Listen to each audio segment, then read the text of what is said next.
The Northeast is clearly a region which is misunderstood. A lack of understanding of some of the core issues in this region has led to stereotypes being misjudged as reality.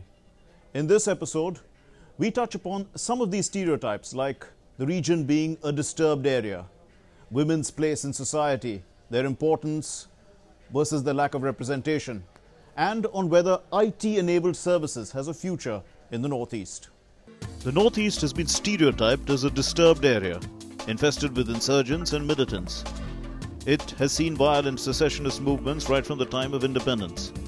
The main arguments of secessionist movements are that unification with India was illegal, and people of the Northeast are neglected, deprived and humiliated time and again by the Indian state. However, the Indian state has been successfully dealing with this issue through dialogue with various outfits and at the same time putting an end to their patronage in neighboring countries. It's a very nice statement to make that there are so many insurgent groups, you cannot talk to all of them. They are all into extortion, to how to handle them. So this sounds quite fine from one perspective. But if you look little more closely, out of these 30 or 40 major, troublemakers, if you even call them, maybe there are 5 to 10 who are little seriously engaged into the whole scenario.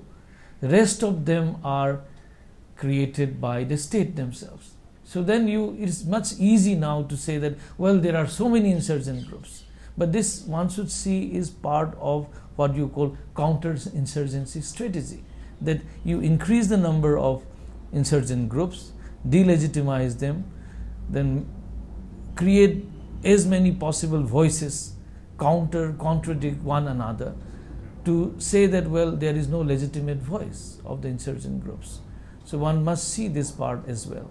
In 1986, Mizo Accord also happens to be the only accord in the world in which the insurgency ended with the stroke of pen. No other insurgency in the world has ended with the accord except Mizo.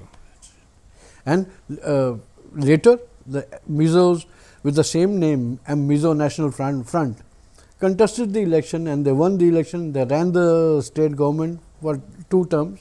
After 20 years of insurgency, Mizoram has come to peace. I being the underground leader for 20 years, and with the peace accord signed in Mizoram, it has become the most peaceful country, most peaceful state in the whole country. People can sleep in peace, and there is nothing to worry about the insurgency or any of that kind, about the law and order. This peace we got, we like it to be exported outside Mizoram, so that we do not only want to tell, but to show to other states of the Northeast, as well as other states of India, that peace really pays, as we have seen here in Mizoram. More or less all the states, there is no problem. See, Alpha, we are having dialogue. The problem only remains in parts of Manipur, where the Meiteis, those who are living in the valleys, their underground leaders, they feel that they were forcibly sort of dragged into the union with the forcible signatures of their king. That's the cause they have given for their fight. Nagas, we are having dialogue for the last 17 years. Tackling insurgency is the responsibility of the Government of India and respective state governments. There is a feeling that political will is lacking in some states of the region. The Armed Forces Special Powers Act to enforce in disturbed areas is a matter of contention. People argue whether it has lost its relevance. The Act gives the Army special powers to fire upon people who are perceived threats to law and order after warning them, even causing death in the interest of public order. When AFSPA was enacted, there were debate, but interestingly, the 2 lone voices that came against this act was one from Manipur and another from Andhra Pradesh, saying that this act itself is going to destroy the very fabric of democracy, India as a democracy. And the response that came at that point of time from Government of India the state that was that this was only for 6 months. So that it knows that it is aberration and it is somehow suspension of the basic human rights of its own citizens. So Government of India in the Parliament accepts that, well, this is an exception to the norm. But then unfortunately this exception has been continuously on for such a long period of time, last 56 years or so. Well, Armed Forces Special Powers Act, I have a different view. See, if you look at it, it was enacted in 1958, the time when Naga insurgency broke. We had no control in Naga areas, we had no administrative control in the region, we had no knowledge about the Naga insurgency, Naga people or their tribes. The army went there, they didn't know who, they had no intelligence inputs, who is insurgent, who is not. And they were being attacked also from left and right and all that, you know. So, in the process this was enacted to protect them, to tackle them. But today, scene is very different. Today you have military intelligence, we have the SSB, we have various agencies giving you information. My own understanding is that more than the legality, AFSPA, this act itself gives you certain sense of what you call insecurity and mistrust. The people have over this period of time started thinking that, well, Indian state does not recognize us as a citizen of this country. So it has become almost a symbol of oppression. That is what it is all matter of perception, but perception is very important, mind you. So if you remove that act and if you allow CRPC to operate, even army to be come in under this ambit, nothing is going to lose. And Government of India and democracy is only to flourish. You're watching Northeast Interface. We're taking a break. Stay with us. Women have been at the forefront of the agitation for the removal of AFSPA. Iram Sharmila has been on a hunger strike since November 2000. Women in the Northeast, though politically not very strong, have taken up issues of importance. Their activism is respected. Also, the impression that the status of women in the Northeast is better than in the rest of the country is not entirely misplaced. Even within what you call civil society movement itself, if you look at the entire of the Northeast, you will see the presence of the women folk in the movement both in Manipur as well as in Nagaland. Very prominently you will find. Assam has to some extent, but that visibility is there in Manipur and Nagaland, and more so with Manipur because you have had a long history of women's protest against the colonial rule, the British. So we had two major women's agitation, which when you literally translate from Manipuri to English, it becomes women's war or women's battle. But battle, you know, has its own connotation, but if I would like to translate it as women's unrest or women's agitations. If you look at Manipur, there's a Ima market, there has been a Nupi Lal. Nupi means ladies and Lal means war.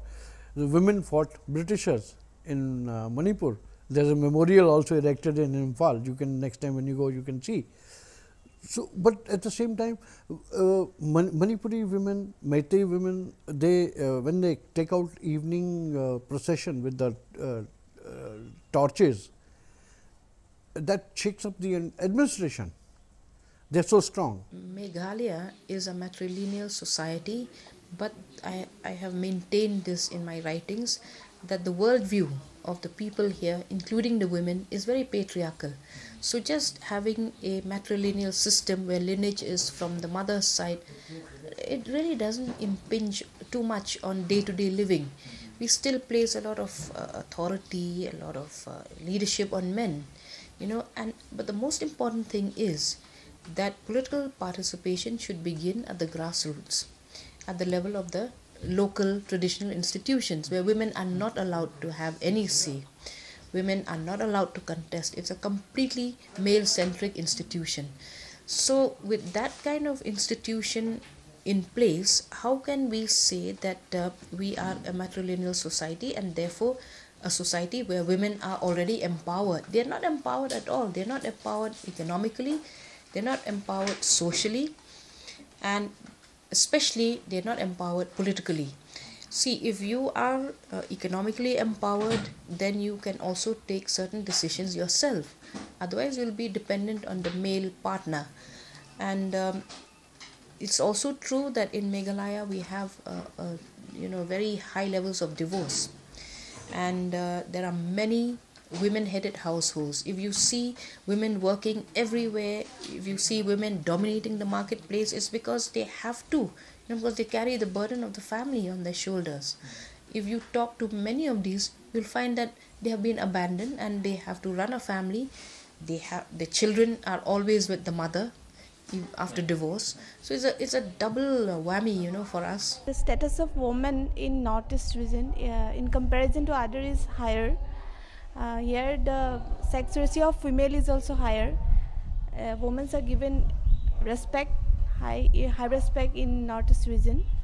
But in case of freedom of women, it is less, because nowadays also some women are not allowed to go to the market alone, or to take their own decisions of their life, to make their own choices. Problem है यहाँ पे. मुझे लगता है कि parents लोग कोई मतलब अपने लड़कियों को एक्चुअली, जैसे कहीं पे उन लोग को अच्छे यूनिवर्सिटी में सीट मिल गया, लेकिन पेरेंट्स लोग मतलब ये सोचते हैं कि वहाँ वो सिक्योर नहीं रहेगी. एक्चुअली रीज़न है डर, तो इस वजह से वो लोग बाहर नहीं भेजना चाहते. और वैसे ही अगर किसी लड़की को किसी अच्छी जगह में घर से बाहर मतलब जॉब भी मिल जाए, तो पेरेंट्स लोग उस मतलब वो डर के मारे उन लोग को भेजना नहीं चाहते. तो क्या होता है कि लड़कियां घर में ही बैठी रह जाती है. तो ये सब कुछ रीज़न है जहाँ इनसिक्योरिटी है, पेरेंट्स लोग सोचते हैं. और इसका असली रीज़न ये है कि जगह उतना डेवलप नहीं है. असम में और नॉर्थ ईस्ट में लड़कियों का जो स्टेटस है वो हाई है, ऑब्वियसली है. और यहाँ पे हम लोग का अपना फ्रीडम भी होता है कि हम क्या करना चाहते हैं वो खुद डिसीजन ले सकते हैं. फिर भी देखा जाता है कि यहाँ पे रेप हो, मॉल्टेशन हो, ये सब यहाँ पे भी होता है. तब एक्चुअली इस बात का मेरे पास खुद भी आंसर नहीं है कि क्यों होता है. लेकिन in my point of view India के बाकी हिस्से में भी और यहाँ पे भी अभी भी लड़कियों को मतलब एन्जॉयमेंट का एक ऑब्जेक्ट माना जाता है. पूरा इंडिया के मुताबिक तो यहाँ पे नॉर्थ ईस्ट में तो जेंडर डिस्क्रिमिनेशन बहुत ही नहीं है और होना भी बहुत कम है, क्योंकि यहाँ का जो सोसाइटी है, हम लोग का जो सोसाइटी वो मातृप्रधान सोसाइटी ज़्यादातर है.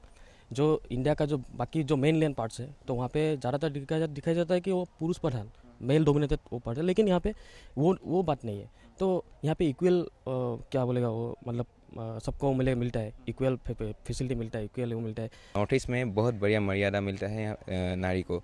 मैंने एक बार शिलोंग गया हुआ था, वहाँ पे एक पार्क में मैंने गया तो वहाँ बहुत सारी लड़कियाँ आई हुई थी, मुझे मालूम नहीं है. तो मैंने पूछा कि ये लड़की लोग क्यों आया है, तो पूछा है यहाँ पर जो लड़का पसंद है वो लोग शादी करते हैं, लेकिन हम यहाँ पर मेरे घर वाले या मैं पसंद करूँगा वो लड़की. लेकिन वहाँ पर क्या होता है, वहाँ पर लड़की लड़का को पसंद करता है.